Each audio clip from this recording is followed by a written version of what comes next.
The sound of combat boots on my front porch at 6 a.m. wasn't something I ever expected to hear.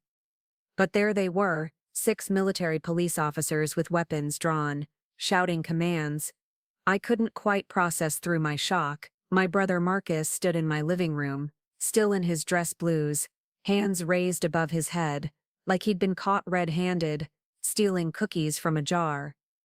Except what he'd stolen was worth $250,000, and those cookies were my entire life's work. I'd love to know which corner of the globe you're watching from.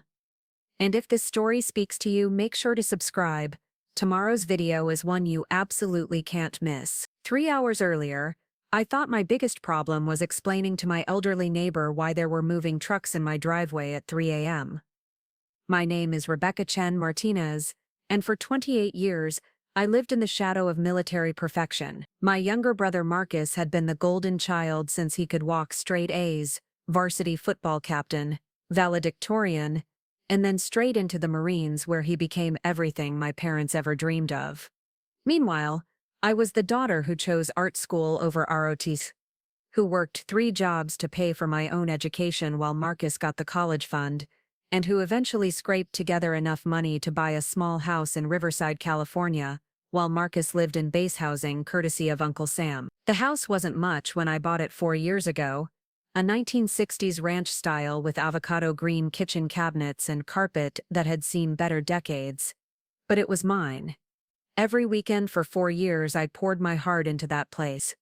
I learned plumbing from YouTube videos, taught myself electrical work from library books, and spent countless evenings sanding hardwood floors until my hands bled.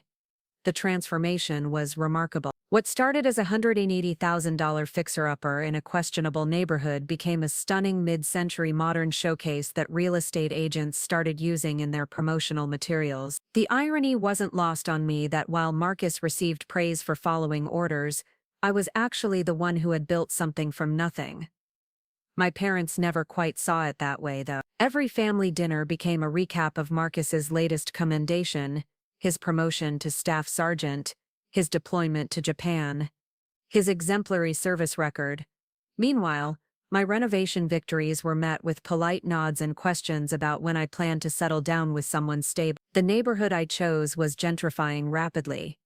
What had been considered the wrong side of town when I bought was now attracting young professionals and families who wanted character homes within commuting distance of downtown Los Angeles. Property values were climbing monthly. My little house, which I'd purchased for $180,000, was now conservatively valued at over $400,000. I'd created equity through sweat and determination, something that felt more valuable than any military achievement, because it was entirely mine. Marcus's visits home became less frequent after his deployment, but when he did come back, he always made comments about my house. Nothing overtly critical, but little observations that felt loaded with judgment. Seems like a lot of space for just one person, or must be expensive to maintain a place this size on a freelance income. I thought it was typical brother skepticism, the same way he'd questioned my decision to major in graphic design instead of something practical. Our parents, Donald and Marie Martinez, had always lived modestly in the same Phoenix suburb where we grew up. Dad worked maintenance for the school district for 35 years. Mom was a part-time secretary who spent most of her energy volunteering for military family support groups. They were proud of their simple life and suspicious of anything that seemed too ambitious or flashy. My house improvements fell into that category for them. Nice to visit, but somehow morally questionable in its obvious success. The first real warning sign came during Thanksgiving last year. Marcus had been home for a week, and I noticed him taking photos of different rooms in my house. When I asked about it, he said he was documenting my impressive work to show some buddies on base who were thinking about buying fixer-uppers. It seemed reasonable enough, even flattering. He spent considerable time measuring rooms and making notes about fixtures and improvements I'd made. I was actually pleased that he was finally showing interest in what I'd accomplished. During that same visit, Marcus started asking detailed questions about my mortgage, my refinancing options, and whether I'd considered moving somewhere more affordable so I could really get ahead financially. He presented these as caring big brother concerns, wrapped in military-style strategic thinking. He suggested I could sell the house, buy something smaller and cheaper in Arizona near our parents, and invest the profit. Real wealth building, he called it, not just playing house. I should have recognized the manipulation, but Marcus had always been persuasive. Even as kids, he could convince me to trade my Halloween candy for promises of future favors that never materialized. This felt different though, more calculated and less brotherly. Still, I attributed it to his military training, making him hyper-focused on efficiency and long-term planning. The questions continued through Christmas. Marcus called every few weeks with new arguments about why I should sell. He'd researched the market extensively and could quote comparative sales data, interest rates, and investment opportunities. He even found a financial advisor who specialized in helping people optimize their real estate equity. The pressure was subtle but constant, always framed as wanting what was best for his big sister. What I didn't know was that Marcus had also been having regular conversations with our parents about my situation. They'd started expressing concerns about me living alone in such an expensive area, and whether I was getting in over my head financially. Mom would call with questions about my job security and whether I thought I was being responsible with money. Dad started making comments about how property taxes were probably eating up all your profits. The family pressure campaign reached its peak in February. During a particularly intense phone call, Mom actually cried about how worried she was that I was going to lose everything I'd worked for. She painted a picture of impending financial disaster that seemed to come from nowhere. I tried to explain that I was actually in great shape financially. My mortgage payments were reasonable, I had steady freelance income, and the house value kept climbing. But somehow my success had been reframed as recklessness. Marcus offered to help me get out of this situation before it became worse. He had connections who could expedite a sale, handle all the paperwork, and help me relocate quickly and efficiently. Military precision, he called. He even offered to personally oversee the process since he had leave time coming up and understood complex logistical operations. Looking back, I can see how perfectly orchestrated the whole thing was. The family concern, the financial pressure, the convenient solutions. It was a psychological campaign designed to make me doubt my own judgment and accept help I didn't need. Marcus had learned something in the military beyond just following orders. He'd learned how to identify targets and execute strategic operations. But at the time, exhausted from months of family anxiety and questioning my own decisions, I started to wonder if they might be right. Maybe I was being stubborn. Maybe there were financial risks I wasn't seeing. Maybe the smart thing was to take my profits and make a fresh start somewhere less complicated. That doubt was exactly what Marcus had been waiting for. The first concrete step in his plan came in March, disguised as brotherly assistance. Marcus offered to help me organize my financial documents so I could make an informed decision about selling. He had a friend in real estate who could provide a professional assessment, and another friend in banking who could explain my refinancing options versus sale options. All I had to do was give him power of attorney for 30 days, so he could handle the paperwork while I focused on my work projects. It seemed reasonable. Marcus was organized, financially literate, and genuinely seemed to want to help me navigate a complex situation. The power of attorney was limited and temporary, just enough authority to gather information and coordinate with professionals on my behalf. I could revoke it at any time if I changed my mind about selling. I signed the papers on a Thursday afternoon in March, grateful to have someone competent handling the administrative burden. Marcus promised to keep me informed about every step and emphasized that no decisions would be made without my explicit approval. "I'm just doing the legwork," he said. "You maintain complete control." Within a week I realized control was the one thing I definitely didn't have. The first sign that something was seriously wrong came exactly 9 days after I signed those papers. I was editing a logo design for a small tech startup when my phone buzzed with a text from my mortgage company. "Thank you for your refinance application. A representative will contact you within 48 hours to discuss next steps." I stared at the message for a full minute before it sank in. I hadn't applied for refinancing. I'd been making my payments on time for 4 years, and had no interest in changing my loan terms. My interest rate was already excellent, locked in when rates were at historic lows. When I called Marcus, his explanation sounded perfectly reasonable. The real estate friend had suggested exploring refinancing options as part of the comprehensive financial analysis. It's just preliminary research, he assured me. We need to know all your options before you can make an informed decision about selling versus keeping the house. But when I called the mortgage company directly, the details didn't match Marcus's casual explanation. According to their records, I had submitted a complete application requesting to refinance for significantly more than my current loan amount, essentially pulling equity out of the house. The application included financial documents I didn't remember providing, and employment verification forms with inflated income figures. There must be some mistake, I told the loan officer. I never submitted this application. The application was submitted electronically using your social security number and signed with a digital signature, she replied.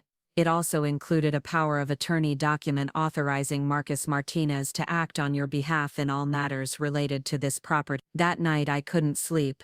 I kept replaying conversations with Marcus, looking for clues I'd missed. The power of attorney I'd signed was supposed to be for information gathering, not for making applications or decisions. But when I pulled out my copy and read it carefully, the language was broader than I remembered. Phrases like full authority to act in all matters related to property management and financial decisions jumped out at me. I called Marcus at 6 a.m. California time, which was 8 a.m. in North Carolina where he was stationed. His response was immediate and smooth, too smooth, like he'd been expecting this call. "Rebecca, calm down. You're panicking over nothing. The mortgage application is just part of the research process. We need to know what your borrowing capacity is to understand all your options. If you decide not to sell, we'll simply withdraw the application. No harm done, but you used inflated income figure, and you didn't tell me you were submitting anything. The income projections are based on your potential earnings if you move to a lower cost of living area and can take on more clients. It's strategic thinking. Planning for optimization rather than just accepting current limitations." A lot of love and effort went into bringing this story to life. If you're enjoying it, we'd be so grateful if you'd subscribe to our channel. Now, back to where we left off. Even as he said it, I knew it was wrong. You don't submit mortgage applications with hypothetical income figures. But Marcus's military confidence made me question my own understanding of financial processes. Maybe this was how sophisticated people handled complex decisions. The second red flag appeared 3 days later. I received a call from a real estate agent named Jennifer Walsh, thanking me for listing my house with her agency. According to her records, I had signed an exclusive listing agreement giving her the right to market my property for the next 6 months. "I think there's been a mistake," I said. "I never signed a listing agreement." Jennifer was polite, but firm. She had a signed contract with my electronic signature, along with the power of attorney documentation authorizing Marcus to act on my behalf. The house was already being prepared for professional photography, scheduled for the following Tuesday. This time when I called Marcus, his tone was different, less patient, more authoritative. "Rebecca, you need to trust the process. I've been researching this for months. The market conditions are perfect right now, but that could change quickly. If we wait, you could lose significant equity. This is about protecting your investment. But I never agreed to list the house. You said you were just gathering information." Information gathering includes testing market response. We need to know what buyers are willing to pay so you can make an informed decision. The listing doesn't mean you have to sell, it just gives us leverage in negotiations. I wanted to believe him. Marcus had always been the smart one, the strategic thinker, the person who saw angles I missed. But something felt fundamentally wrong about the way this was unfolding. That weekend, I drove down to Phoenix to talk to our parents in person. Maybe they could help me understand what was happening, or at least provide some perspective on Marcus's behavior. The conversation didn't go the way I expected. "Honey, Marcus is just trying to help you," Mom said, serving coffee in the same ceramic mugs we'd used since childhood. "He sees things from a financial perspective that you might not understand because of your artistic background." Dad nodded in agreement. "Your brother has been worried about you for months. He thinks you've gotten in over your head with that house. And frankly, so do we. The property taxes alone must be eating you alive. I tried to explain that my finances were actually solid, that the house had been an excellent investment, and that I hadn't asked for help with anything. But every point I made was countered with concerns Marcus had apparently shared with them over months of conversations. He showed us the numbers, Dad continued. The amount you're spending on maintenance, utilities, insurance, it's not sustainable long term. And what happens when you get older? You can't keep doing all that physical work yourself. It became clear that Marcus had been conducting a comprehensive campaign to convince our parents that I was in financial distress. He'd presented selective information, emphasized potential risks, and positioned himself as the responsible family member trying to save his irresponsible sister from inevitable disaster. The most disturbing revelation came when Mom mentioned that Marcus had asked them to co-sign some paperwork to help with Rebecca's situation. They hadn't done it yet, but they were considering it if things got worse. What kind of paperwork? I asked. Mom looked uncomfortable. Something about guaranteeing a loan or transfer. Marcus said it was just a safety net in case you needed help transitioning to a new living situation. I felt sick. Marcus wasn't just manipulating me. He was setting up our elderly parents as potential financial backstops for whatever scheme he was running. When I got home Sunday night, there was a bouquet of flowers on my doorstep with a card, "Congratulations on your listing. The photographer will be here Tuesday at 10 a.m. Jennifer Walsh, Westside Realty." I called Jennifer immediately despite the late hour. "I want to cancel the listing agreement. This was all done without my knowledge or consent. I understand you might be having second thoughts," Jennifer said carefully. "That's completely normal, but according to the contract, cancellation requires written notice from both you and your authorized representative, Marcus Martinez. It also includes a cancellation fee to cover marketing expenses already incurred." The trap was becoming clear. Marcus had created a web of legal documents and financial commitments that would be expensive and complicated to untangle. Even if I wanted to stop the process, I would face penalties, fees, and potentially legal challenges. Tuesday morning, I sat in my kitchen watching strangers photograph every corner of my home. The photographer was professional and efficient, capturing angles that made each room look spacious and inviting. I had to admit the house looked beautiful through his lens. 4 years of hard work presented as a perfect product ready for market. By Wednesday, the listing was live on every major real estate website. My phone started ringing with calls from potential buyers' agents, requesting showings. The asking price was $425,000 higher than I would have chosen. But according to Jennifer, Marcus had insisted on testing the market ceiling. The first showing was scheduled for Saturday at 2 p.m. I would be required to leave the house for 2 hours while strangers walked through rooms that contained my entire life. The surreal nature of the situation was starting to overwhelm me. Somehow, I had become a spectator to the sale of my own home. That night, I called Marcus one final time, hoping to find some way to resolve the situation before it spiraled further out of control. "Marcus, I need you to stop this process. I don't want to sell the house. I never wanted to sell the house. This has gone way too far." His response chilled me to the bone. "Rebecca, it's too late for cold feet. There are contractual obligations now. Financial commitments that can't just be undone because you're having emotional reactions. You signed papers giving me authority to act in your best interests, and that's exactly what I'm doing. The market analysis supports this decision, and frankly, so does our family. This isn't about market analysis. This is about my home. No, this is about business.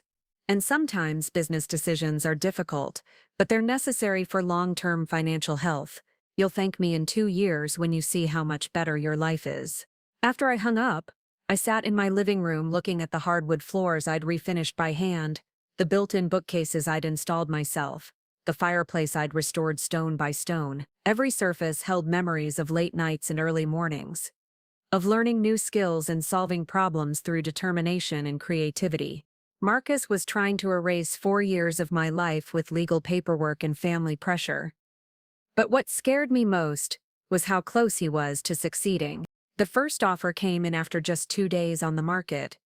$415,000, cash, with a 10-day close.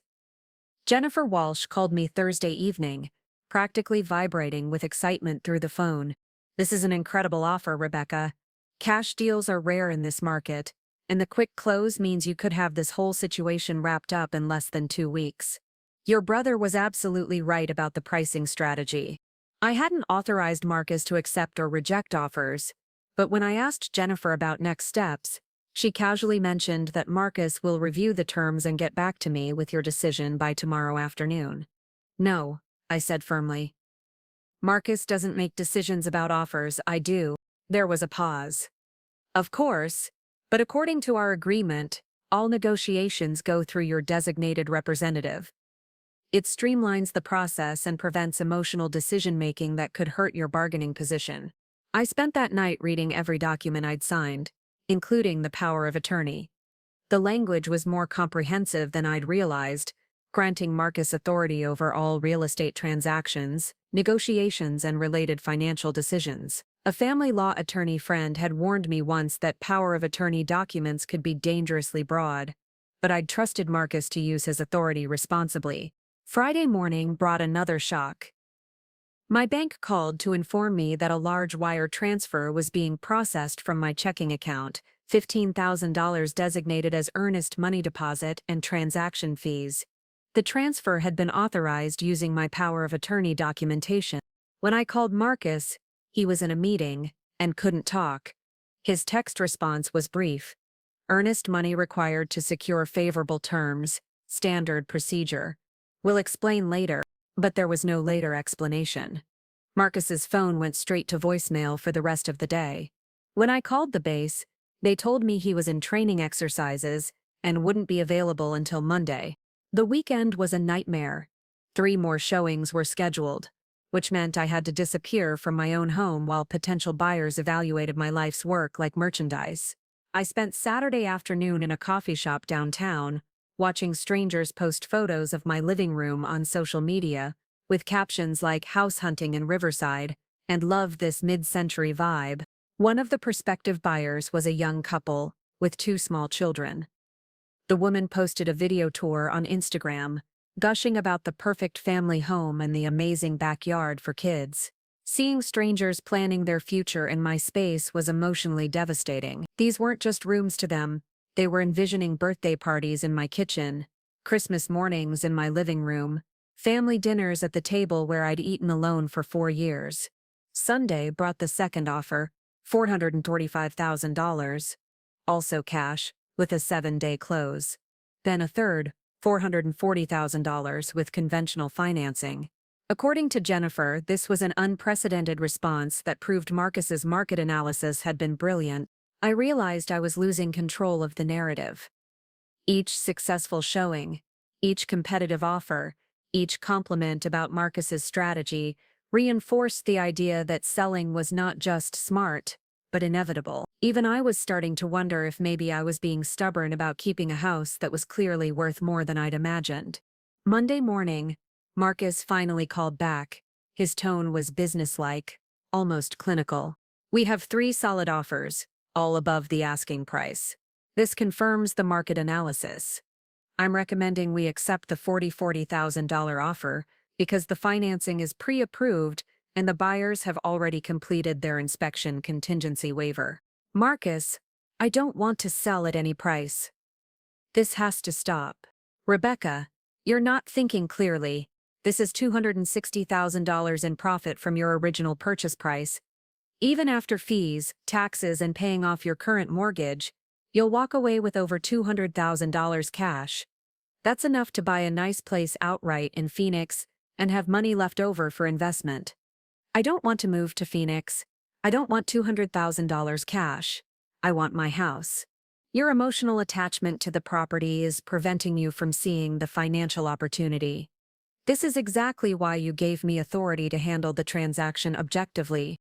The conversation escalated into an argument that revealed how differently we viewed the situation. To Marcus, the house was an asset to be optimized. To me, it was home. He spoke in terms of market conditions, equity positions, and strategic advantages. I spoke in terms of belonging.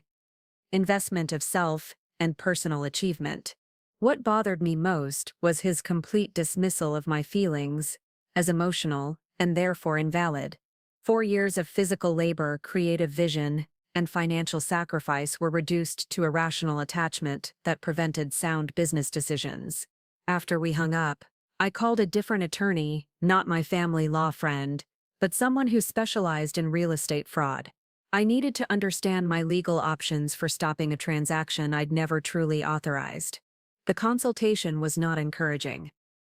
While I might eventually prove that Marcus had exceeded his authority, stopping the current transactions would require immediate legal action that could take weeks to resolve. In the meantime, I would be responsible for various fees and potential damages to the buyers who had made offers in good faith. The power of attorney document is problematic, the attorney explained. It's very broad, and your brother has stayed within its technical parameters. Even if you revoke it now, he's already initiated binding agreements that would be expensive to break. So I'm trapped? Not trapped, but extrication will be complicated and costly. Your best option might be to negotiate with your brother for better terms rather than trying to stop the sale entirely. That afternoon, I discovered Marcus had already accepted the $40,000 offer. Jennifer called to congratulate me and discuss the timeline for moving out. According to the purchase agreement, I had exactly 12 days to vacate the property. But I never agreed to accept any offer, I protested. Your representative accepted on your behalf this morning. The earnest money has been increased to $25,000, and we're moving toward a cash close to expedite the process. This is really working out beautifully. I felt like I was drowning in paperwork and procedures I didn't understand. Every time I tried to assert control, I was told that decisions had already been made through proper legal channels. Marcus had created a system where my objections were irrelevant because I'd technically authorized him to override them. That evening, I called our parents to explain what was happening. Surely they would see that Marcus had gone too far, that this wasn't help, it was theft disguised as family concern. Instead, I got a lecture about being grateful. Rebecca, your brother has been working on this for months, Dad said. He's found buyers willing to pay more than your house is probably worth, and he's arranged everything so you don't have to deal with the stress of negotiations and paperwork. Most people would be thankful for that kind of help, but I never asked for help. And I never wanted to sell. Honey, you're being stubborn, Mom chimed in. Marcus showed us the numbers. You'll make enough money to buy a beautiful house here in Phoenix and still have plenty left over. You could be close to family again instead of struggling alone in California. The conversation revealed something I hadn't fully understood. Marcus hadn't just been manipulating me. He'd been orchestrating a comprehensive family intervention designed to relocate me to Arizona, where they could monitor my decisions more closely. The sale wasn't just about money, it was about control. When I pointed out that I'd been successfully managing my own life for years, Dad's response was telling. Sometimes people need help, whether they want it or not. That's what family is for. Wednesday brought a new crisis. I received a notice from my insurance company that my homeowner's policy was being canceled due to change in ownership status. When I called to inquire, they explained that Marcus had notified them the property was being transferred and requested cancellation effective the day before closing. Without insurance, I couldn't legally occupy the house. If something happened, a fire, a break-in, an accident, I would be personally liable for damages with no coverage. Marcus had essentially made it impossible for me to stay in my own home, even if I found a way to stop the sale. That night, I sat on my front porch looking at the garden I'd planted, the walkway I'd redesigned, the mailbox I'd installed myself. In 12 days, none of this would be mine anymore. Someone else would water the roses I'd nursed through 2 drought summers. Someone else would enjoy the morning light that streamed through the kitchen window. I'd enlarged. Someone else would host holidays in the dining room, where I'd refinished the original hardwood floors by hand. Marcus called around 9 p.m., his voice cheerful and congratulatory. Everything's moving smoothly. The buyers are excited. Jennifer says the paperwork is clean, and we should close right on schedule. I've been researching properties in Phoenix, And there are some great options in mom and dad's neighborhood. You could probably buy something outright with your proceeds. Marcus, you've stolen my house. I've maximized your investment return and eliminated your financial risk. There's a difference. I never consented to any of this. You gave me power of attorney specifically because you recognized that you needed help making these decisions objectively. I'm sorry you're having regrets, but the transaction is too far along to reverse now. Focus on the positive. You're about to become debt-free with significant cash assets. After he hung up, I realized something that should have been obvious from the beginning. Marcus didn't see this as theft because he genuinely believed he was entitled to make decisions about my life.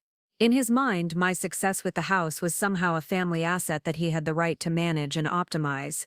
The golden child had spent so many years being praised for his judgment that he'd lost the ability to distinguish between helping and controlling.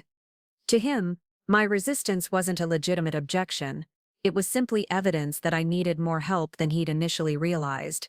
But I wasn't ready to give up. If Marcus thought he could steal my life with legal paperwork and family pressure, he was about to learn that some fights are worth having, regardless of the cost. Thursday morning, I made the decision that would ultimately save me. I started digging into Marcus's finances. If he was systematically stealing my house, there had to be a reason beyond simple family control. Nobody goes to this much trouble just to relocate their sister. My first stop was social media. Marcus wasn't much of a poster, but his wife Sarah was active on Instagram and Facebook. I'd barely interacted with her since their wedding 3 years ago. She was polite but distant, the kind of military wife who seemed to view civilian family members as potential security risks. Sarah's recent posts told an interesting story. Photos from expensive restaurants in Wilmington, a weekend trip to Charleston, new furniture for their base housing apartment. The captions were full of gratitude for unexpected blessings and financial breakthrough. For a staff sergeant's family, they seemed to be living well above their typical means. One post from 2 weeks ago caught my attention. A photo of Sarah holding keys in front of a brand new BMW, with the caption, "When your husband's investments pay off, blessed, new car dreams come true." The car looked like it cost more than Marcus made in 6 months. I screenshot everything and started building a timeline. The expensive purchases had started in January, right around the time Marcus began his campaign to convince me to sell the house. The correlation was suspicious enough to warrant deeper investigation. My next call was to my cousin David, who worked in banking in Denver. I explained the situation carefully, focusing on the technical aspects of the power of attorney and the suspicious financial timing. "Rebecca, this sounds like mortgage fraud at minimum," David said. "If Marcus is using your property as collateral for loans or investments without your knowledge, that's a federal crime. You need to pull your credit reports immediately and check for any accounts or applications you didn't authorize." I spent Thursday afternoon discovering the scope of Marcus's financial operations. My credit report showed 3 inquiries I hadn't made: the mortgage refinance application, a home equity line of credit application, and something called a real estate investment loan from a company I'd never heard of. The home equity application was particularly concerning. According to the documentation, I had requested a $150,000 line of credit against my house, with Marcus listed as the primary contact and designated user of the funds. The application had been approved, and $75,000 had already been accessed. When I called the lending company, they were initially reluctant to discuss the account. Eventually, a supervisor explained that the funds had been transferred to an investment account in Marcus's name, with my property as collateral for the loan. "But I never authorized this loan." "Ma'am, we have your signed application and power of attorney documentation. The loan was processed according to standard procedures for authorized representatives. Can you tell me what the investment account is for?" I'm not authorized to discuss the specific use of funds, but the application indicated real estate investment purposes. That night, I couldn't sleep. Marcus wasn't just selling my house. He was using it as a bank to fund some kind of investment scheme. The BMW, the expensive dinners, the financial breakthroughs Sarah posted about were all being financed with equity stolen from my home. Friday morning brought a breakthrough. I called Sarah directly, claiming I wanted to plan a surprise congratulations gift for Marcus's recent business success. I kept my tone light and sisterly, playing into the family loyalty angle. "Oh, Rebecca, it's been such a blessing," Sarah gushed. "Marcus has always been smart with money, but this real estate investment opportunity has been life-changing. We're finally able to live the way we've always dreamed. I'm so happy for you both." "What kind of real estate investing is he doing?" "It's this incredible program for military personnel. They help you leverage existing assets to purchase rental properties. Marcus found this company that specializes in helping service members build wealth through strategic property acquisition." My blood ran cold. Marcus was using my house as leverage to buy rental properties for himself. Sarah continued, unaware of what she was revealing. "The best part is that it's all handled through family partnerships, so the tax benefits are amazing. Marcus set up an LLC that includes both of you as partners, which means all the rental income flows through as family business revenue. Both of us as partners?" "Yes. He said you were so generous to let him use your house as the foundation investment. He's been telling everyone how proud he is that his big sister is helping him build generational wealth for our family." After hanging up, I sat in stunned silence. Marcus hadn't just stolen my house, he'd made me an unwitting partner in his investment scheme. Somewhere in the paperwork I'd signed, there was probably language making me legally responsible for his real estate ventures. I called David again with the new information. "This is wire fraud, mail fraud, and probably money laundering," he said immediately. "Rebecca, you need to contact federal authorities. This isn't just a family dispute. This is organized financial crime." "But he's active in the military. Won't that complicate things?" "Actually, it makes things worse for him. Military personnel are held to higher standards, and financial crimes can result in court-martial proceedings in addition to civilian prosecution." That afternoon, I drove to the FBI field office in downtown Los Angeles. The agent who interviewed me, Special Agent Carmen Rodriguez, was thorough and sympathetic. She took detailed notes about the timeline, reviewed copies of all the documents I'd brought, and asked pointed questions about Marcus's military access to sensitive information. "Financial fraud schemes involving military personnel are unfortunately common," Agent Rodriguez explained. "Service members often have security clearances and trusted family relationships that make them effective at manipulating victims. The fact that he's using forged signatures and falsified loan applications makes this a clear federal case." "What happens next?" "We'll need to verify the information you've provided and coordinate with military law enforcement. If your brother is on active duty, this case will likely be handled jointly between civilian and military authorities." Agent Rodriguez gave me specific instructions. "Don't confront Marcus directly, don't alert him that I was investigating, and don't sign any additional documents regardless of family pressure." She also arranged for the real estate transaction to be flagged, which would delay the closing while the investigation proceeded. Saturday morning, Jennifer Walsh called with surprising news. The buyers were requesting a 2-week extension on the closing date due to financing complications. She seemed frustrated but assured me this was a minor delay that wouldn't affect the sale. I knew the delay wasn't about financing. It was the FBI putting a hold on the transaction while they investigated the fraudulent documents. For the first time in weeks, I felt a spark of hope that maybe I could save my house after all. But Marcus wasn't going to give up easily. That afternoon, he called in a rage. "Rebecca, what did you do?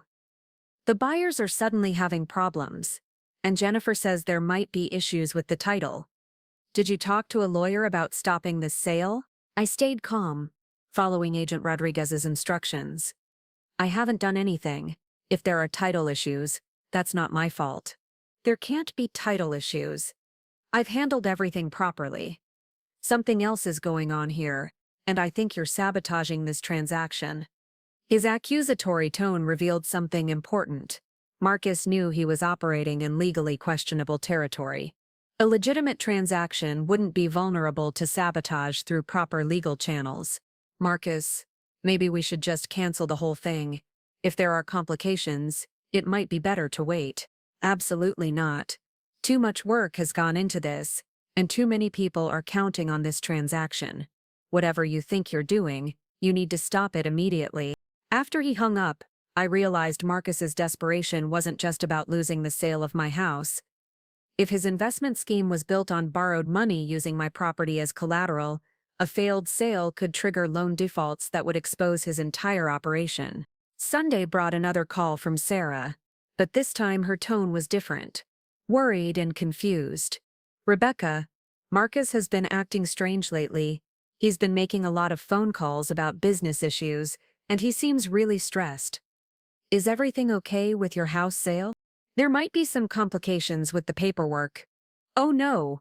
That would be terrible." Marcus has been so excited about this opportunity. He's already put deposits down on 2 rental properties that he was planning to purchase with his share of the profits. His share of the profits. Sarah still didn't realize that Marcus had no legitimate claim to any money from the sale of my house. In her mind, this was a genuine family business partnership where everyone benefited. That conversation made me realize how completely Marcus had rewritten reality for everyone involved. Our parents thought he was helping me avoid financial disaster. Sarah thought he was building family wealth through legitimate partnerships. Even Jennifer Walsh thought she was facilitating a normal real estate transaction between willing family members. Only Marcus knew the truth. He was systematically stealing everything I'd worked for, and he'd constructed an elaborate web of lies to justify it to himself and everyone else. But federal investigators don't care about family narratives or elaborate justifications. They care about evidence, and Marcus had left a digital trail of fraud that was about to destroy not just his scheme, but his entire military career. The golden child was about to discover that some consequences can't be talked away with charm and family loyalty. Monday morning started with a phone call that changed everything. Agent Rodriguez contacted me at 7 a.m. with an update that made my coffee go cold in my hands. "We've uncovered significantly more than we initially suspected," she said. "Your brother's scheme involves multiple properties, several fabricated identities, and what appears to be a systematic operation targeting military families. You weren't his first victim, Rebecca. The FBI had spent the weekend executing digital warrants on Marcus's financial accounts, email communications, and electronic devices. What they found was a sophisticated fraud network that had been operating for almost 2 years. Marcus had developed a system for identifying military families with valuable assets, particularly those with elderly parents or siblings in different states who might be vulnerable to long-distance manipulation. He would establish relationships, gain access to financial information, and then systematically extract equity through fraudulent loan applications and forced property sales. We've identified at least 4 other families who are targeted using similar methods." Agent Rodriguez continued. 2 successful property thefts totaling over $800,000 and 2 attempted schemes that were abandoned when the victims became suspicious. The scope was staggering. Marcus hadn't just decided to steal my house on impulse. He'd been running a criminal enterprise that targeted his own military community. The investment opportunity Sarah had mentioned wasn't a legitimate real estate program. It was a money laundering operation designed to hide the proceeds from multiple property thefts. "What happens to the other victims?" I asked.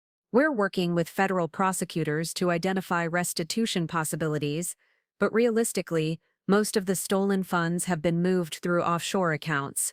Your case is different because we caught it before the final transaction completed."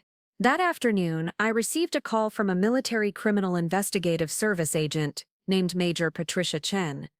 She explained that Marcus was now under investigation for violations of the Uniform Code of Military Justice in addition to federal criminal charges. "Financial crimes by military personnel are taken extremely seriously," Major Chen said.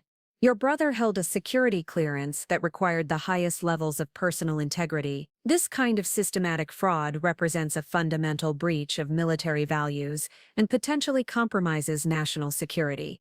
How does financial fraud affect national security? Personnel who engage in criminal activity become vulnerable to blackmail and coercion by foreign actors. Someone with Marcus's clearance level and pattern of deception could be approached by hostile intelligence services. We've seen it happen before. The military investigation was moving even faster than the civilian case. Marcus's commanding officer had been notified, his security clearance was suspended pending investigation, and he was restricted to base while they conducted interviews with other personnel who might have been approached about investment opportunities. Tuesday brought the call I'd been dreading. Mom called, crying and confused. "Rebecca, what's happening?" "The police came to our house asking questions about Marcus and some kind of investigation. They wanted to know about documents we might have signed and whether Marcus had asked us for financial help. We don't understand what's going on." I had to tell them. The conversation was one of the most difficult of my life. Explaining to your parents that their golden child, the son they'd bragged about for years, was actually a criminal who had been systematically stealing from his own family, was devastating. Dad's reaction was denial followed by anger. "This is ridiculous. Marcus would never do something like this. There has to be a mistake, some kind of misunderstanding.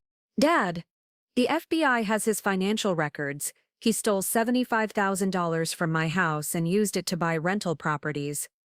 He was going to force me to sell my home to cover up the theft. Maybe he was trying to help you invest your money. You said to yourself you didn't understand all the financial details."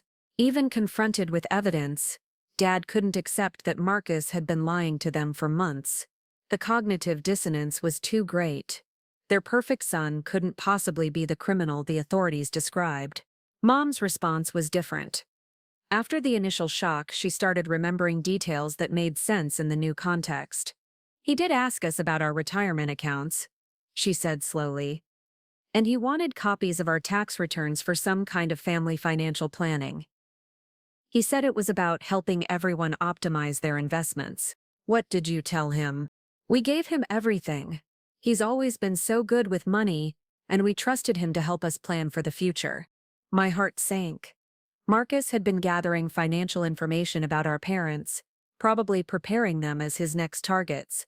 If my investigation hadn't exposed him, they likely would have lost their retirement savings to his scheme. Wednesday morning, I was contacted by a victim's advocate from the FBI, who explained what would happen next. The investigation was complete enough to proceed with arrests, and they wanted me to be prepared for media attention. Financial fraud cases involving military personnel often attract significant press coverage, she explained. Your brother's rank, security clearance, and the systematic nature of his crimes make this a high-profile case. When will he be arrested? Military law enforcement will coordinate with local authorities to take him into custody tomorrow morning. Because he's on active duty, he'll initially be held in military detention while they process the civilian charges. That night, I couldn't sleep. Part of me felt vindicated. Marcus was finally going to face consequences for what he'd done to me and other families. But part of me felt terrible about the destruction this would bring to everyone around him. Sarah would have to deal with the humiliation and financial devastation. Our parents would have to confront the reality that their perfect son was a criminal. His military career and reputation would be destroyed forever. But then, I remembered the other victims Agent Rodriguez had mentioned. Families who had lost their homes, their life savings, their security because Marcus had convinced them to trust him. Whatever personal cost this investigation brought to our family, it was necessary to prevent him from destroying more lives. Thursday arrived with an early morning call from Sarah. She was hysterical, barely coherent through her tears. "Rebecca, they arrested Marcus at 6 a.m. Military police came to our apartment with handcuffs and weapons. They said he's being charged with fraud and theft. They took his computer, his phone, all his financial documents. I don't understand what's happening." "I'm sorry, Sarah. I know this is shocking. Did you know about this? Were you involved in having him arrested?" I paused, trying to find words that were honest but not cruel. "Marcus stole my house, Sarah. He forged documents, took out loans against my property without my permission, and used the money for his own investments. I had to report it to the authorities, but he said you were partners. He said you wanted to help him build wealth for the family. I never agreed to any of that. He manipulated legal documents to make it look like I consented, but I never knew about any investments or partnerships. The silence stretched long enough that I thought she'd hung up. Finally, she spoke in a voice I barely recognized. The rental properties, the car, the dinners, it was all stolen money. I think so. Oh God. What am I going to do? How am I going to explain this to my family, to his unit, to our friends? Sarah's devastation was heartbreaking, but it also revealed something important about Marcus's manipulation. He'd convinced everyone around him that his success was legitimate, that his financial gains were the result of smart planning and military discipline. Even his wife had no idea she was living off stolen money. That afternoon, the story broke in the local news. Military staff sergeant arrested in multi-state property fraud scheme was the headline in the North Carolina paper. The Los Angeles Times picked it up with Riverside woman helps FBI expose military financial fraud network. My phone started ringing with calls from reporters, wanting interviews. Agent Rodriguez had warned me this would happen and advised me to decline all media requests until after the legal proceedings were complete. The hardest call came that evening. Marcus was allowed one phone call from military detention, and he used it to call me. Rebecca, you have to help me fix this situation. There are misunderstandings about the paperwork, and I need you to explain to the investigators that you agreed to the investment partnership. His tone was desperate but still manipulative. Even from jail facing federal charges and military court-martial, Marcus was trying to convince me to lie for him. I'm not going to lie for you, Marcus. You stole my house and ruined multiple families.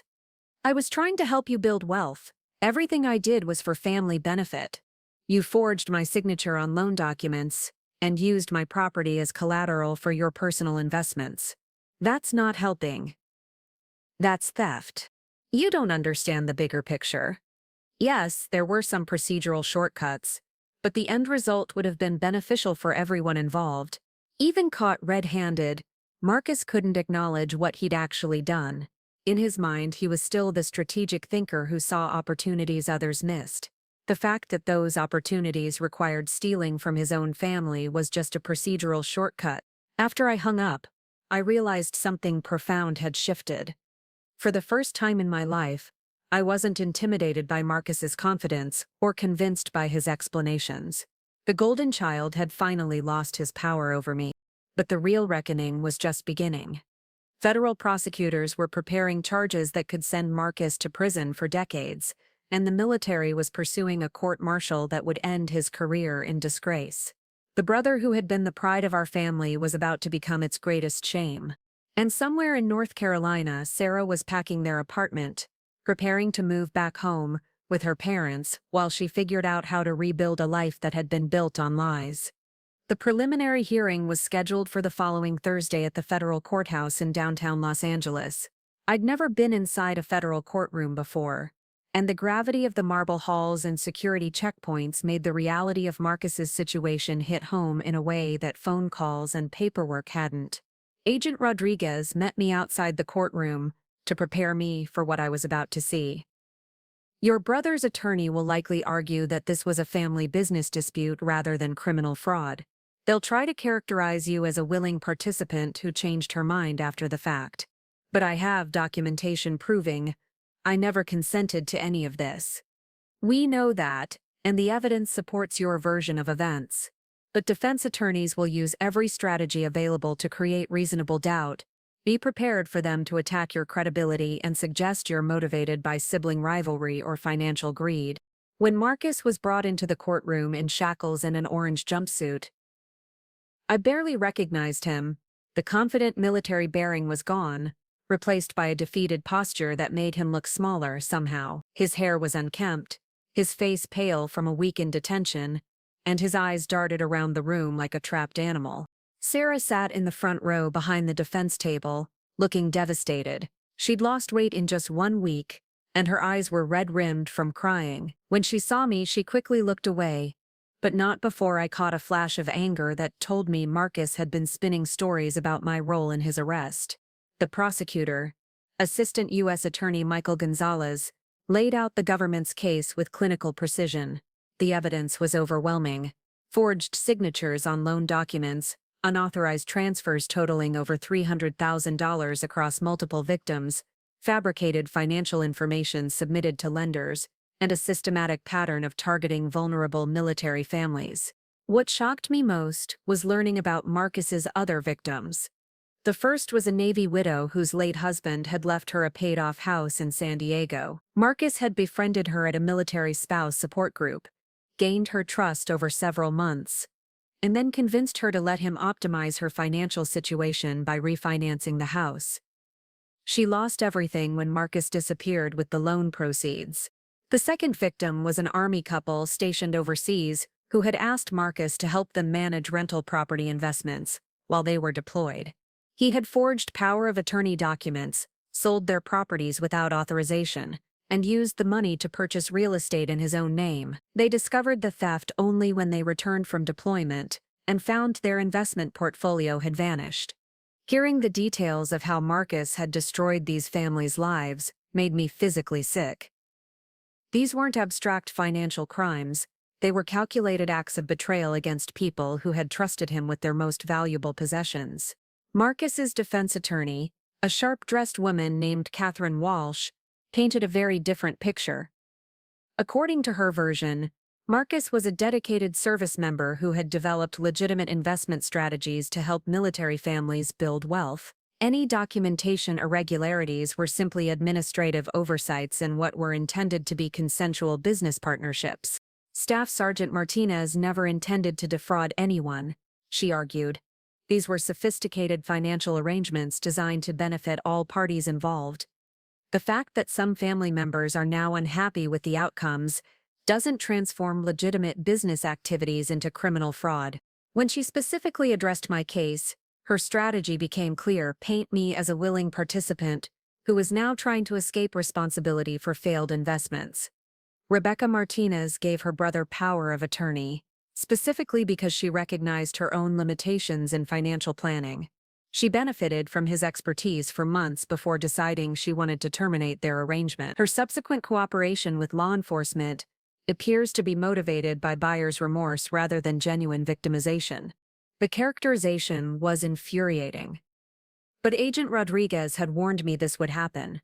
Defense attorneys don't just argue legal technicalities, they construct alternative narratives designed to make juries sympathize with defendants. During a recess, I was approached by Jennifer Walsh, the real estate agent who had been handling the sale of my house. She looked embarrassed and apologetic.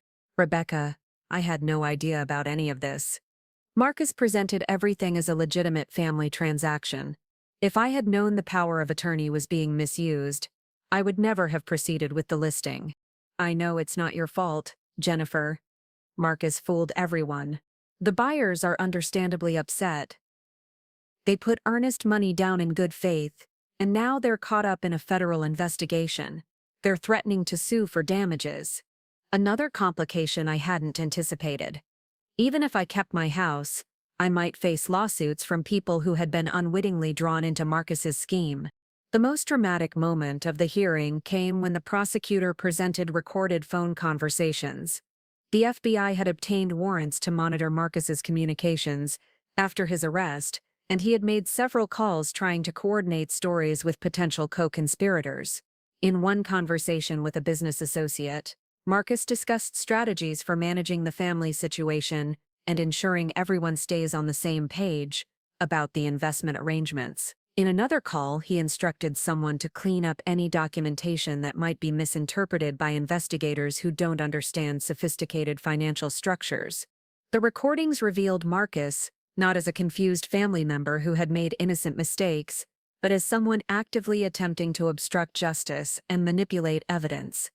The judge, Honorable Patricia Yamamoto, was clearly unimpressed with the defense arguments.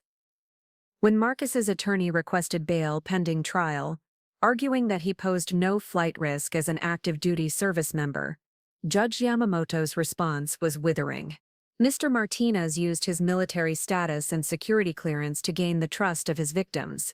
His systematic exploitation of military families represents exactly the kind of behavior that justifies continued detention. Bail is denied. As Marcus was led back to detention, he turned to look at me directly for the first time during the hearing. The expression on his face wasn't remorse or apology. It was pure rage. In that moment, I realized that Marcus still believed he was the victim in this situation. He wasn't angry about what he'd done to me or the other families. He was angry about being caught. After the hearing, I was approached by victim advocates who explained the restitution process. Even if Marcus was convicted, recovering the stolen money would be complicated. Much of it had been moved through shell companies and offshore accounts that would take years to unravel. The good news is that your house was never actually transferred, the advocate explained. The FBI intervened before the sale completed, so you maintain ownership, but untangling the fraudulent loans against your property will require separate civil litigation. That afternoon, I received an unexpected call from Sarah. Her voice was hollow, defeated. "Rebecca, I need to ask you something, and I need you to be completely honest with me." "Of course. Did Marcus ever hurt anyone before this? I mean, were there warning signs that I should have seen?" The question caught me off guard.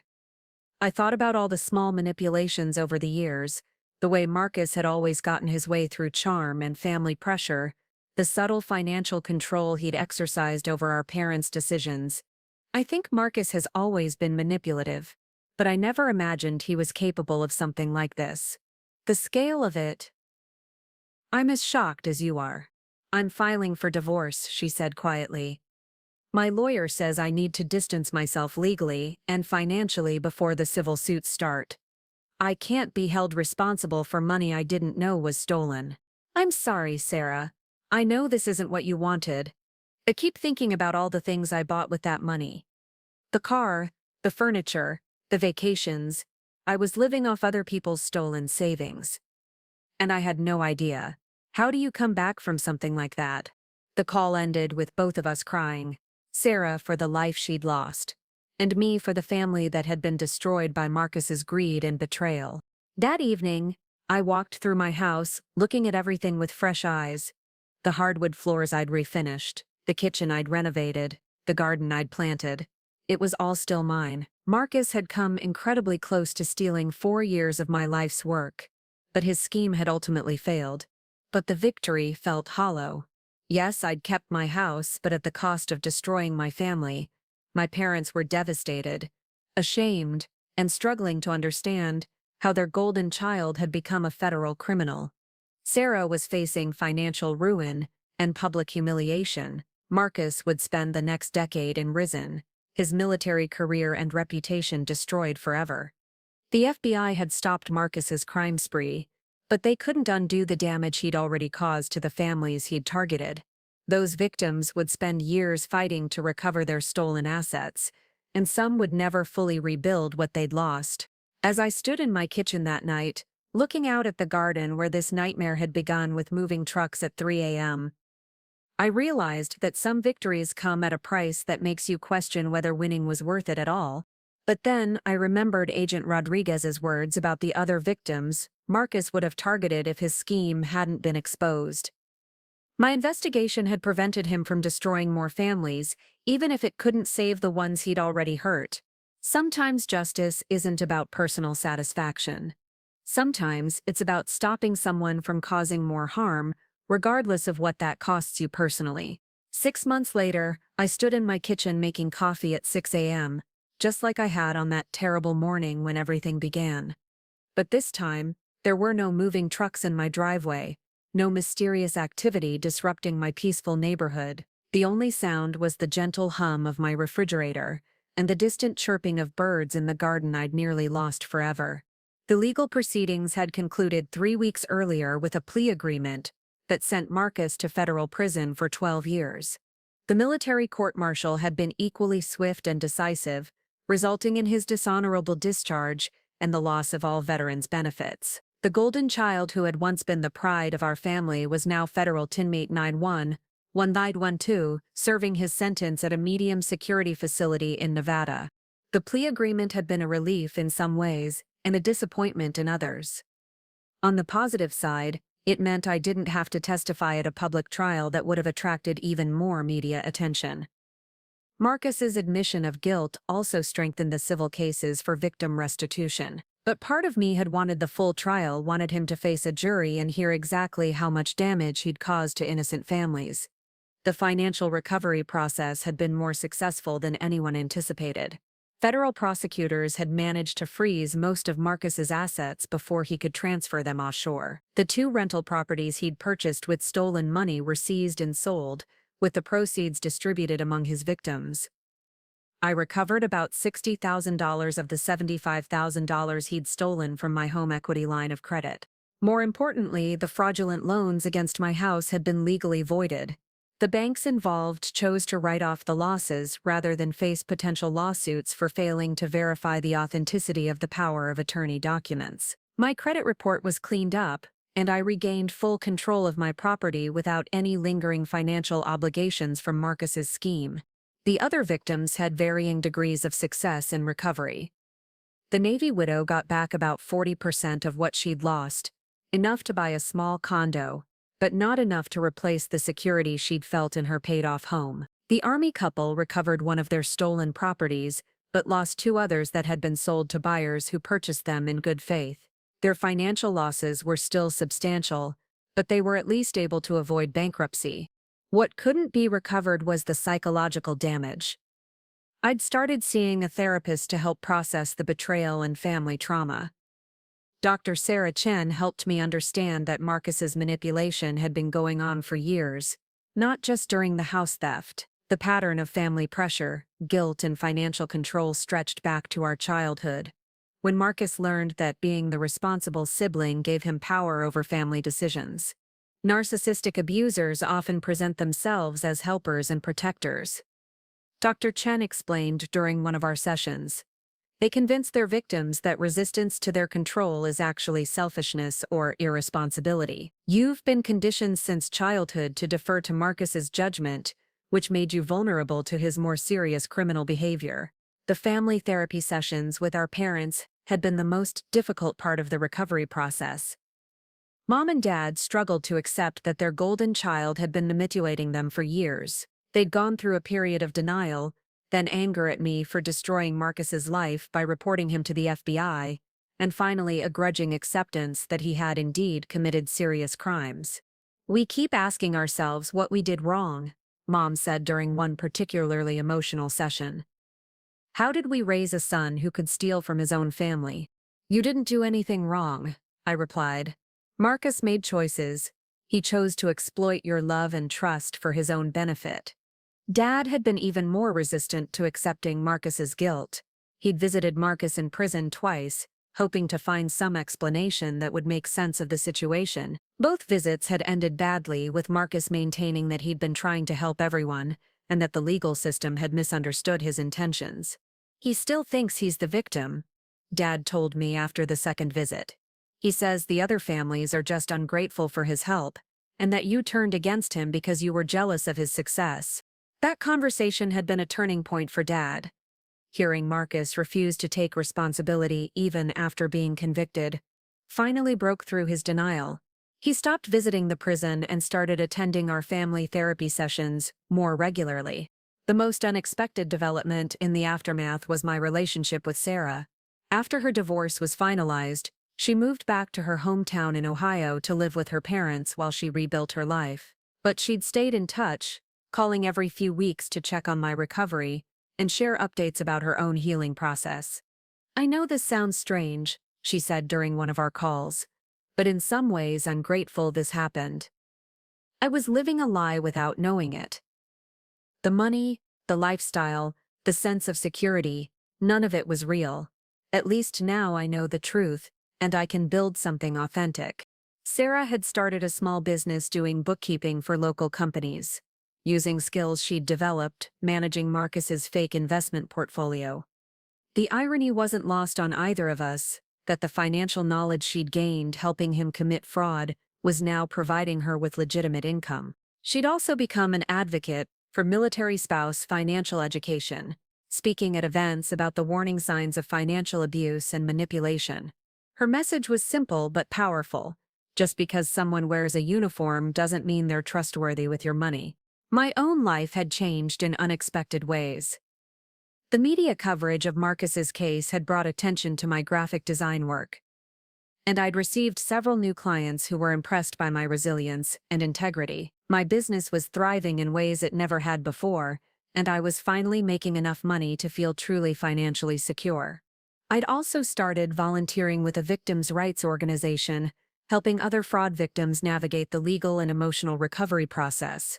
My experience with the FBI and federal prosecutors made me a valuable resource for people who were overwhelmed by the complexity of financial crime investigations.